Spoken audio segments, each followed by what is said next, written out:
Hello, welcome to Dan Really Likes Wine with Norman Goodfellows, and welcome to one of the coolest weeks of the wine year. Why is it so? Because this week is the latest edition of an event that has become not just huge in South Africa, but huge to the extent that people come in from all over the world to be part of it. I think back to last year, we had the owner of Luxembourg dropped in to come and visit, and assorted South Africans who live in London flew out for the week, and a whole pile of Europeans, a couple of Americans, people who've come in for this absolutely awesome event. So what is the event? It is the Cape Wine Auction, and over the last, well, it's almost pushing 2 decades now, well north of 100 million rand has been raised from this event for some incredible causes across the winelands. It's a wonderful collaboration of the people of the winelands coming together to raise money, to do good, to uplift the collective community. I love it. I've been lucky enough to host it for many years. I will be hosting it again this weekend at Laborie, and I will be doing so amongst others with the big boss who is running it. Well, he thinks he's the big boss. We know Wendy really is, but pretending to be the big boss and also providing some wine is my good friend Paul Clüver. Mr. Clüver, welcome back to the show. Thank you very much, Dan. It's my pleasure. And like you, I'm very excited about the prospect of raising money to ensure that we are educating our future generations. It's such a lovely way to be able to support and to help and to raise money because, yes, a significant sum of money is raised, but there's also so much fun had. It has become a really iconic calendar event where the raising the money is certainly not secondary. That is the reason we're there. But we do have an awfully good time along the way. Oh, without a doubt. I mean, who said you can't have fun while doing good? And I think this is one example of doing just that. We are in the beautiful setting of the Cape Winelands, surrounded by vineyards at this time of Laborie. And it's good food, an amazing group of people, and just enjoying ourselves. Paul, for people who aren't overly familiar with the Cape Wine Auction, possibly hearing about it now for the very first time, give me the snapshot. How does it work? What is it about? Why did it come together? Well, it was founded now, but this would be our 11th auction. We had 2 years of our hiatus during COVID. But the amazing thing that was done by the Cape Wine Auction, it was founded with the purpose of creating a charity that makes a difference in education in the winelands, specifically focusing on the winelands. And if you think one of our greatest challenges to ensure that we have a well-functioning society and country is making sure that our youth is well educated. I think it's a major challenge that we have, and we are addressing this actually. So it was founded. Mike Graaff was one of the founding trustees with a great vision. He put it together. An amazing group of people together, including the likes of Wendy Applebaum, Michael O'Donnell from Raymond Clüver, being part of the trustees today, with the likes of Villiers, Graaff, Johan van Zyl, Villiers, all participating in helping that we manage this thing properly. And what's very, very exciting for this year, we have bespoke barrels that have been donated and labeled, and you can only buy 300 bottles of that wine ever made. And then, of course, we put the intro also the auctions. The wine that is available this weekend is a terrific selection. For the first time, there is a bubbles option, Colmont bringing in something rather special.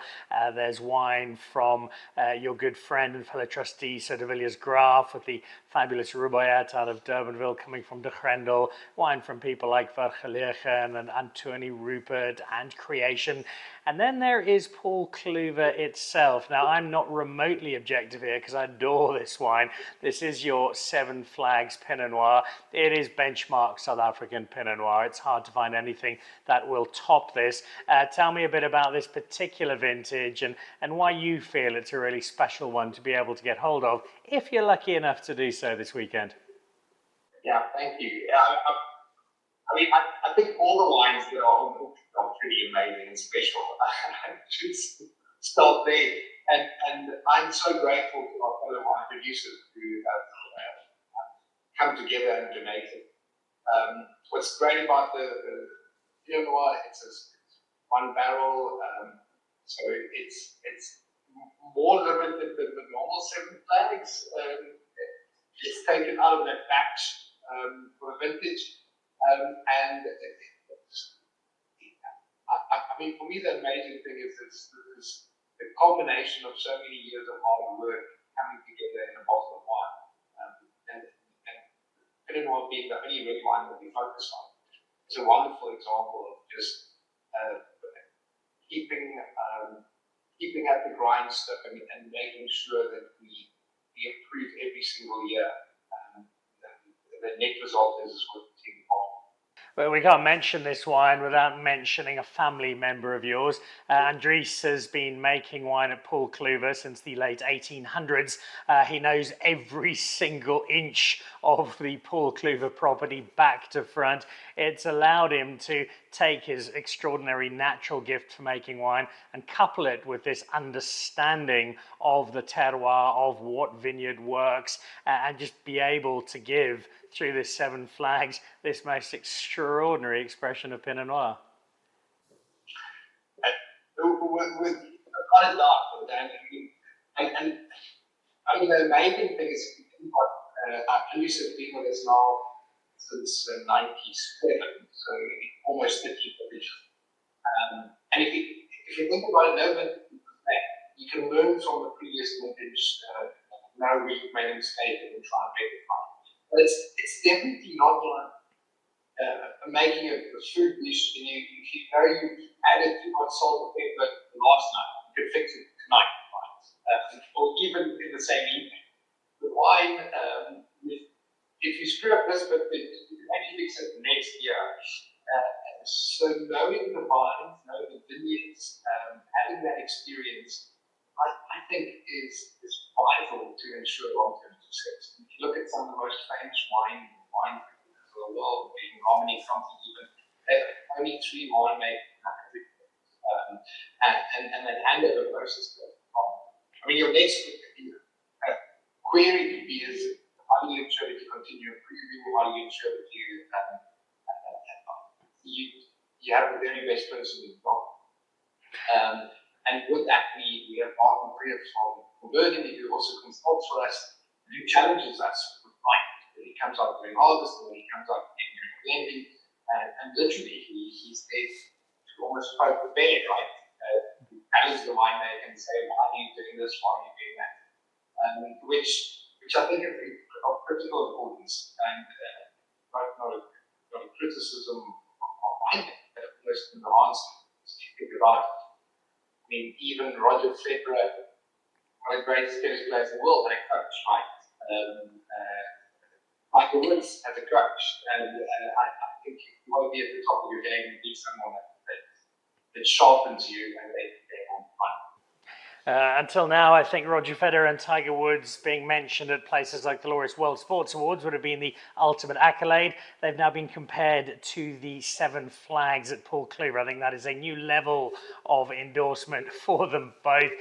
Paul, before we let you head off, you've got some amazing wine. There are also some incredible lots from a hospitality perspective. Go and hang out at Element House, go and spend time on a beautiful island off the coast of Mozambique. All of these come together just as all of the winemakers come together. And I think that's been the real heartbeat of the success of the Cape Wine Auction, this remarkable camaraderie with all of you united for this purpose and wanting to really show that individually you could probably do a little, but together you really can do so much. Yeah, without a doubt, this is the generosity of the trustees putting in their time and effort to the winemakers all donating so generously. I mean, this Eindhoven family has been giving in Graaff a lot in Mozambique.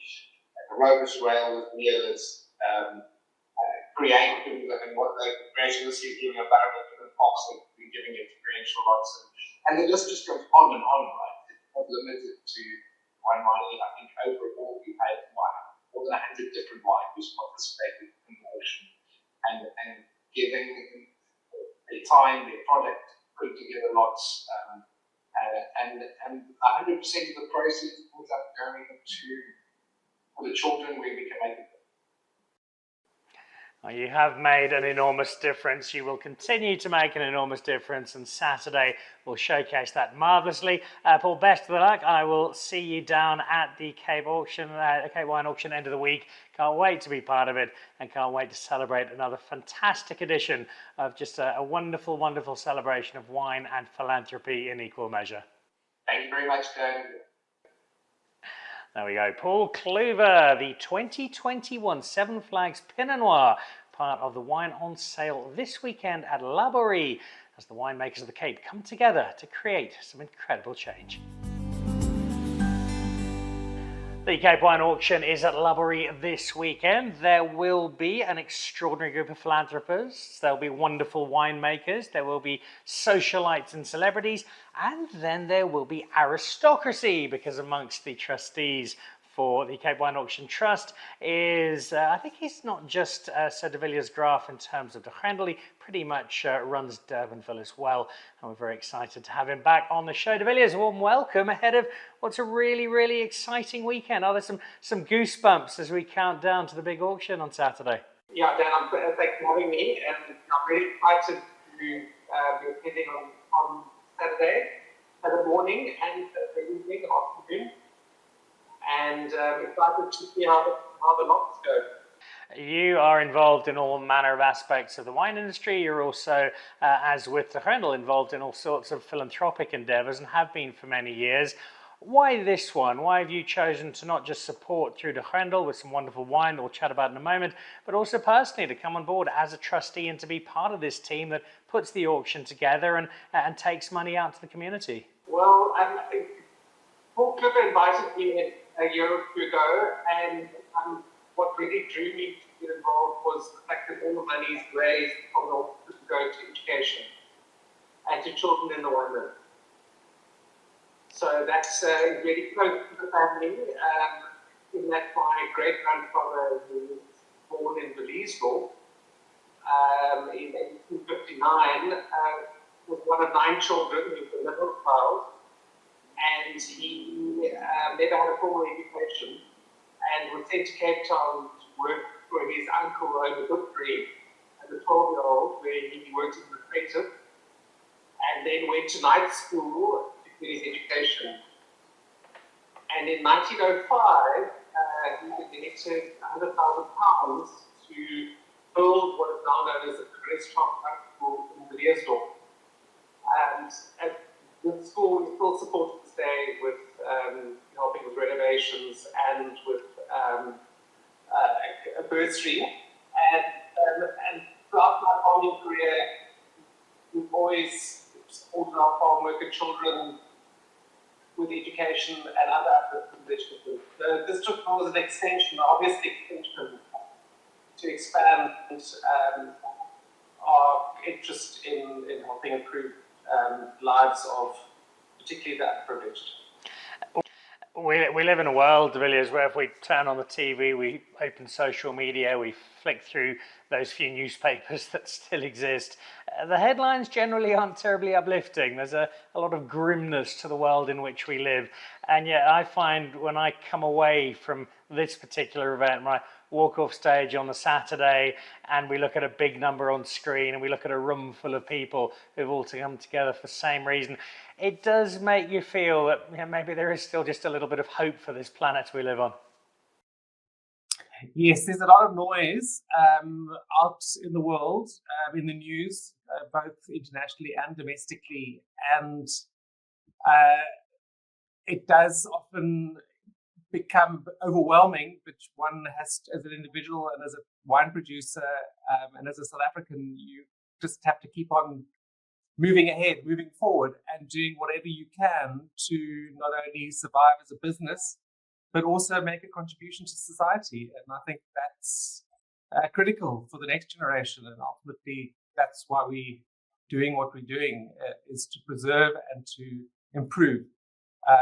So future generations can say, well, the previous generation did at least do something.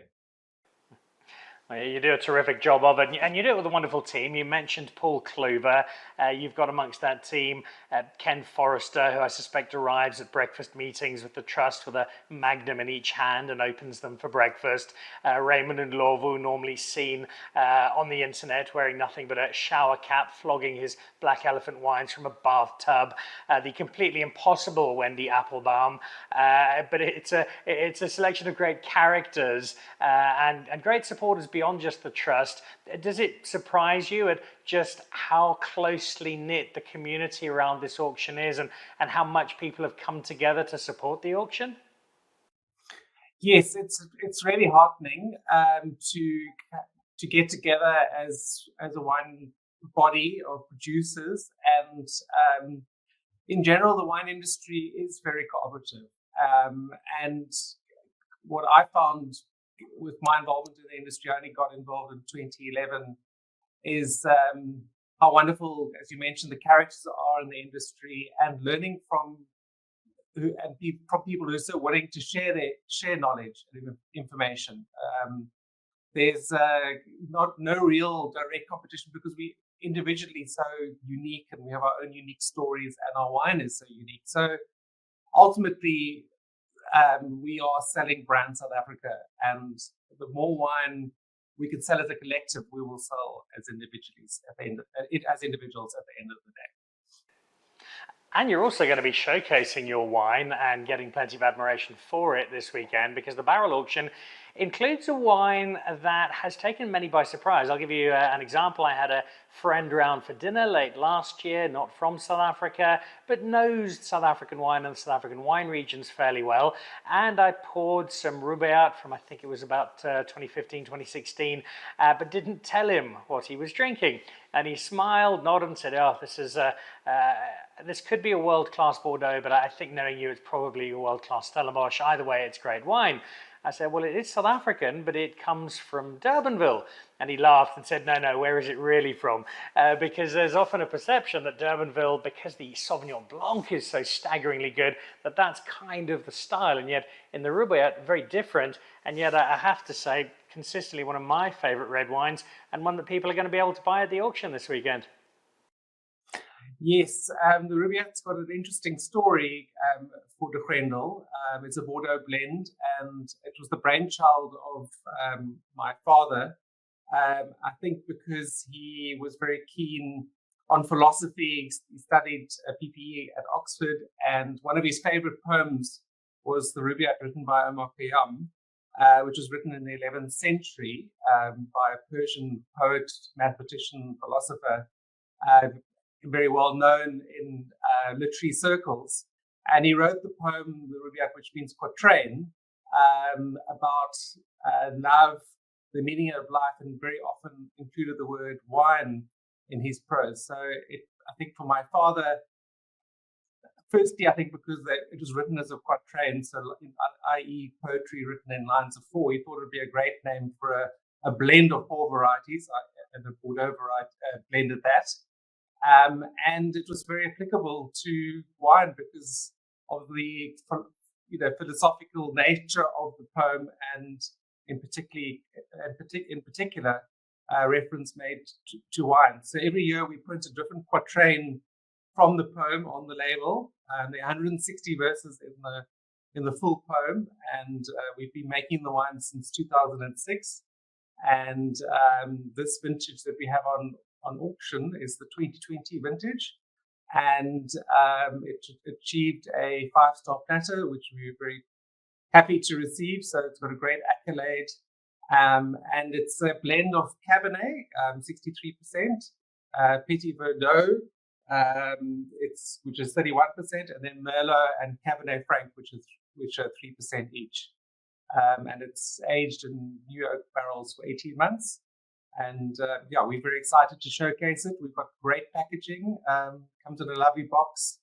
And I must say, uptake in sales the past 12 to 24 months have been very pleasing. So, a great purchase. And I look forward to people tasting it on Saturday. That's absolutely no surprise. Sales are flying. It is a terrific wine. Just before I let you go, a quick word on somebody I've come to have a huge amount of admiration for, and whose philosophy on not just wine, but I think life as a whole chimes so nicely with the Cape Wine Auction, and that's Charles Hopkins, your cellar master. I rarely go to a wine event where Charles's name doesn't come up as somebody who's taken Cape Winemakers Guild proteges under his wing, who's shared his knowledge, who's given other winemakers a helping hand. I think having wine in which he has had a guiding role at the Cape Wine Auction is a really nice segue, because he is such an extraordinarily generous and wholehearted person. Yes, so Charles is a wonderful character. He's been with us since the beginning.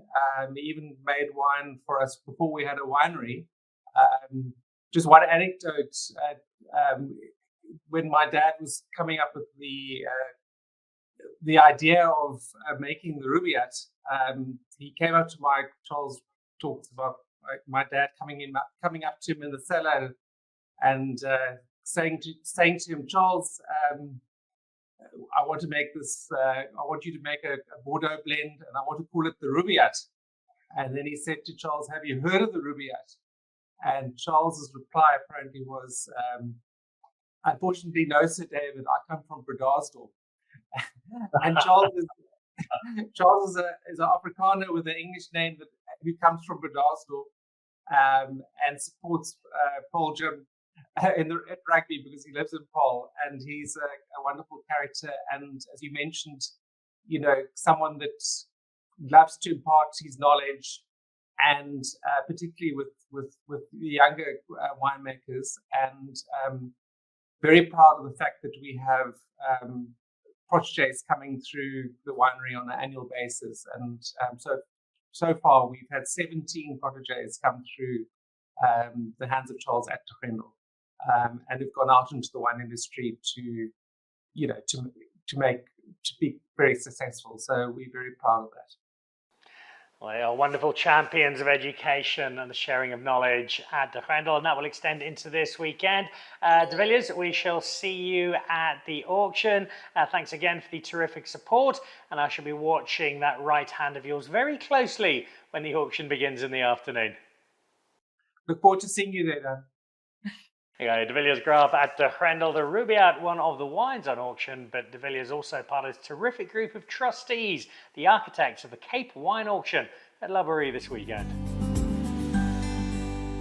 It's off to Laborie this weekend for the Cape Wine Auction. I think it is the 11th edition. I've been lucky enough to be involved with most of them. And if you were to tell me, ask me, Dan, who's the most excitable person at the auction? Who really gets stuck into it with just so much determination to make sure it goes well and it has such an impact? Then there is a pretty easy winner, and that would be Carolyn Martin from Creation, who has been a stalwart of the Cape Wine Auction and joins us on the show. Carolyn, it's lovely to have you back ahead of a weekend that is so special for you. And I know that it's really special, not just because it's a really cool day out with lovely wine, but because it speaks directly to the other side of your great passion. Yes, there's food and wine, which you do terrifically, but if I look at the work that you've done in the community with education, the Cape Wine Auction just channels directly into exactly that. Yes, I think education is really the opportunity that we have in South Africa. And one of the most important things for us is to figure out how we can turn jobs into careers. And of course, we employ local people. And the exciting thing is to be kind of looking after them, making sure that their children have a good place to go to school and for aftercare. And, that we're just giving people a world-class education. That's what we really want to do. We want people to have opportunities to be able to make a huge contribution back to society. And I think that the opportunity is when kids are educated, or when kids are, in good after-school care, then parents don't have to worry about children while they're working. Saturday will be a grand occasion. The Cape Wine Auction always is, and at the end of the day, fingers crossed, all going according to plan, there'll be a not insignificant number up on screen at the end of the afternoon with the money raised. But I'm interested in beyond that, and you know this better than most. Give us a couple of real-life examples of how that money raised is translating into meaningfully changing lives, changing systems, and giving people a bit of hope and a bit of opportunity. Yeah, well, I mean, for example, the Pebbles project wouldn't have got started in the Himalayan Arda if we didn't get the first £1,000,000 from the Cape Wine Auction. And I think what is so remarkable about that is how it's really fundamentally changed, certain people's lives in our community. And a great example is that we now have this wonderful young lady called Asto who works for us during our holidays. And she is now a second-year university student at Stellenbosch studying chartered accounting. And she would have fallen out of school in grade 7 if it hadn't been for Pebbles, saving the situation. And that was because the government school in our region closed down halfway through the year in 2019. And so we could actually convert Pebbles to a proper, a full education school. So not only was it sort of looking after first 1,000 days, early childhood development, and then after school care, it then became an education facility until age 13.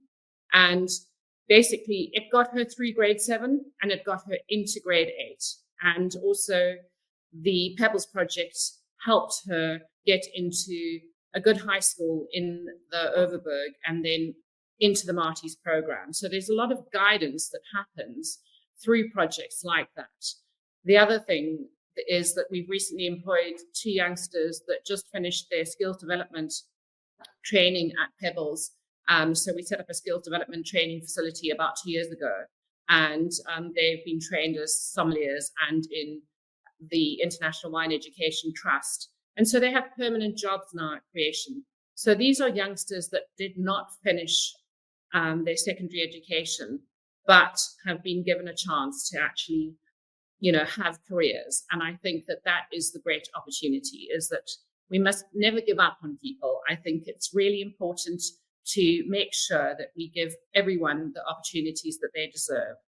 And I think that there is, I'm very excited because I'm about to go to Wine Paris, and I'm going to be attending a white paper that's being released. It's a 3-year study done on the correlation between education and wine economics. So I can't wait to actually look at that to see where the gaps are and what we need to be doing to close those gaps. Well, please accept an invitation from me when you're back from dazzling Paris to come back on the show, because I'd be fascinated to find out a bit more about that and see what kind of impact is being had and what more impact needs to be had. So pencil that down in the diary. When you return from France, we'd love to have you back on the show. Thanks. But in the meantime, I will see you on Saturday, and I can't wait. I think the most important thing is that when people visit our tasting room at Creation, I always say to them, they're creating 11 extended jobs in the community. They're supporting projects like Pebbles. It is truly remarkable to see, what that does for the community. It's just incredible in terms of local economic development and opportunities to create careers in the wine industry. It is indeed. And if you're at the wine auction this weekend, if you're buying anything, I think that's your real win. That's the real lot you're taking home, is that knowledge that you have changed lives. But you are also taking home something pretty cool. And in the case of the lot here, it's one, Caroline, that I think is absolutely perfect, because I think the last study I saw, 8% of all people who make wine or are involved in the industry in South Africa are Finlaysons somehow. It's a sprawling family tree across the Western Cape, and you've taken the family feel right to the heart of the wine that we've got this weekend. It's the 2023 edition of the Emma. This is a terrific father-daughter collaboration. Tell us about this wine and why it's so special to the Martin family. Yeah, well, our daughter made her first wine when she was 10. She decided that she had fallen in love with Pinot Noir, and that she wanted to make a vintage with her dad. And so he acquiesced, and I must tell you that it was hugely successful. It's incredibly cute, because the other day I was going through drawers and I found this little pink book, and it was typically Emma. In it, it had, the pips of the grapes, saying the pips were ready to pick. You could see that they were ripe, the tannins were correct, It had all the readings of, the Balling readings. Everything was in the book. So everything was diarized and organized, just like Emma. But I think what is so beautiful is that in our industry, it's incredible to be able to have these artisanal skills and pass them from generation to generation. So Emma and Glenn have made their wine. Glenn is actually a qualified viticulturist and winemaker. Emma's decided to go more into the business side of things. So she's just finished her international business degree at Stellenbosch.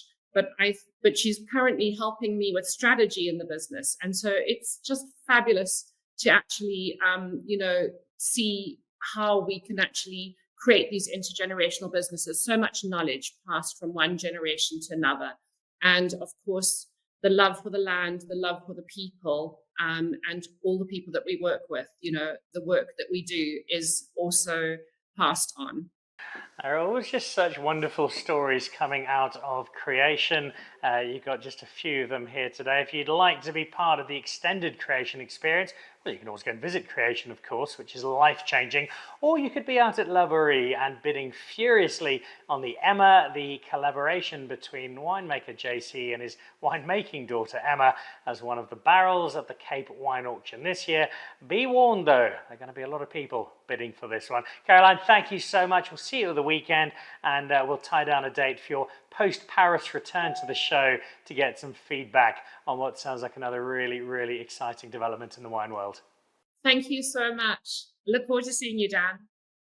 So there we go. Carolyn Martin from the wonderful Finlayson family from Creation, part of the Cape Wine Auction at Laborie this weekend. Wrapping up, Dan Really Likes Wine with Norman Goodfellows this week. Our special edition ahead of the Cape Wine Auction at Laborie is a man who presides over a wine estate that is roughly the size of Honduras.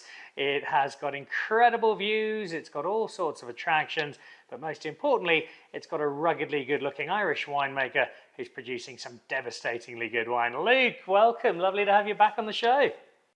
Thanks so much, Dan. It's always a pleasure to be on the show with you.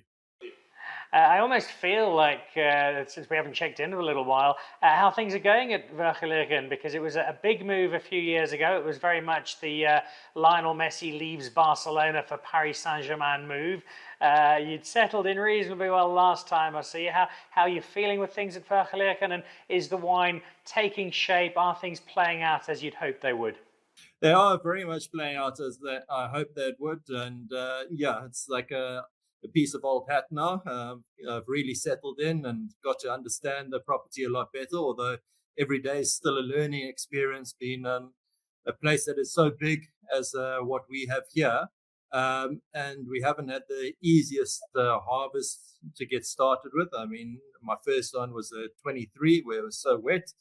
But I think what really came to the fore is that we still managed to produce something that was quite exceptional out of these harvests, and it pays tribute to actually how good the site is and the property. So I'm really excited about working here and everything like that. And it's been a journey for me, and it's been incredible to see the different soil types that we have here, what they produce, and what expression we get through on the wines. You were given the keys to one of the most iconic wine properties in South Africa. It was, and I remember you saying in much the same words, both exciting and mildly terrifying at the same time. You've now had some time to really settle in. What surprised you most? What have you learned most about Vergelegen in your tenure to date? I think the thing that surprised me the most here, Dan, is I grew up in the Cape.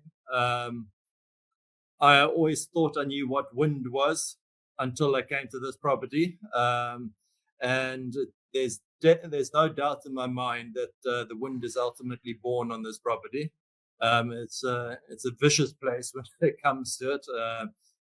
Yesterday we had a classic bout of it where it was very extreme, but I think that gives us a uniqueness as well, and it plays a massive factor in our vineyards and the way the fruit expresses itself. I think last year it was a classic case of how extreme it got. I mean, we were very unfortunate in the sense that we've got beautiful old trees all around our property, and it's the one thing that we're very well known for is having a number of oak trees and camphor trees and things like that. And last year we lost about, I think it was about 180 trees or something, big trees to the wind. But it's something that, as I say, is integral to the expression of this property coming through.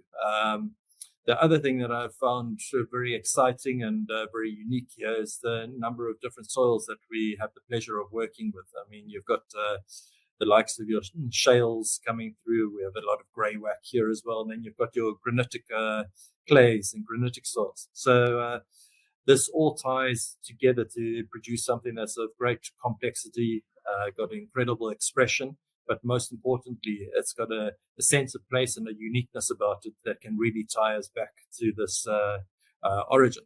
And every day when I'm driving around the property and having a look at what's going on, and you drive up onto places like the Skarpenberg and things like that, you can really understand why Willem Adriaan van der Stil was so dogmatic about wanting this particular site for himself to farm. Because of its unique setting and everything like that. So I can see why it's been around for now 325 years.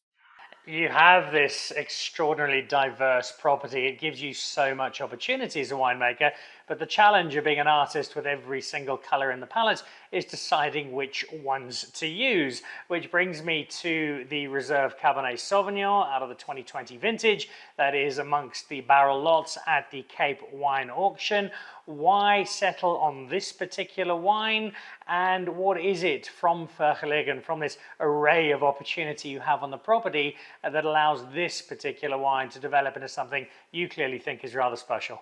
Well, I think this wine's got a very unique story behind it and things like that, because it was ultimately one of the final wines that the legendary winemaker of South Africa and of Vergelegen in the States, Andre van Rensburg, had started to craft and put together. And when I came across here, there was this parcel of it that was a very unique expression of the site. And it comes from a number of different soils on our property. So it's ultimately, I suppose you could say it's the ultimate expression of cab from our property because of encompassing all the different aspects and elevations and soil types coming through. And it was something that was a wine that's got great intensity, structure, ageability. And as I say, it also ties into the history of Andre being here for 25 years. So he had an innate understanding for what this property had to offer, and particularly with working with the Cabernets. And I think it's a great expression of the varietal coming through. And he's managed to walk the tightrope with it, where the wine's got, yes, it's got drinkability now, but it's got incredible ageability that if you're patient with it, you're going to get great rewards later down the line. I have had this wine before. It is something quite exceptional. It's a very welcome addition to the barrel array at the auction this weekend, which does bring the wine community together so tightly and so enthusiastically for the occasion. Luke, the Winelands have given you your opportunity, your career, given you so much joy over the years. How special is a weekend like this for you as a South African winemaker? I think it's an unbelievable weekend, and it's been an unbelievable initiative for so many years now. I mean, it's formed such almost a bedrock of the South African wine scene now. And it's fantastic to see the amount that is given back to the various communities and education programs and things like that. And I think it's something that is so important. It's something that's very important for us personally on the property as well, because we spend a lot of time investing in not only our community on the property, but the surrounding communities as well. I mean, today is actually a classic example that my staff aren't actually in the cellar today. They're out delivering various parcels to school kids for the stationery and things like that in the schools surrounding ourselves. So I think it forms the bedrock of what we stand for, and it's a fantastic initiative that's grown from strength to strength over the years. And I was very fortunate to be part of the first one that ever took place when I was at Grendel. And it's great to see how it's continued on this journey. It can't happen without the support of the whole wine community, and that certainly includes you and the Vergelegen team. So thank you for being part of it this weekend and sticking with the journey that began so many years ago when it very first kicked off. There'll be a long queue waiting to raise paddles for the Vergelegen Reserve Cabernet Sauvignon. I shall be amongst them, but if I don't win the wine then, I'll be down to see you a little later on in the year and make a return visit to one of my favourite estates, and we can spend 7 or 8 weeks trying to get around the entire Vergelegen property. Thanks so much, Dan. Look forward to seeing you soon. Luca Cunningham, the old Celtic word, which means a winemaker who samples much of his own product, giving us the insight into the reserve cab that is at the auction this weekend. And wrapping up, Dan really likes wine for another week. It's the Cape Wine Auction at Laborie on Saturday. I shall be at the stage flogging lots with the help of the great Roland Peens. We're in for a terrific time, and most importantly, although we'll have loads of fun and have a terrific afternoon, we'll be raising a lot of money and changing a lot of lives through the act of people coming together with wine, and that makes it a very special day. See you next week. Goodbye.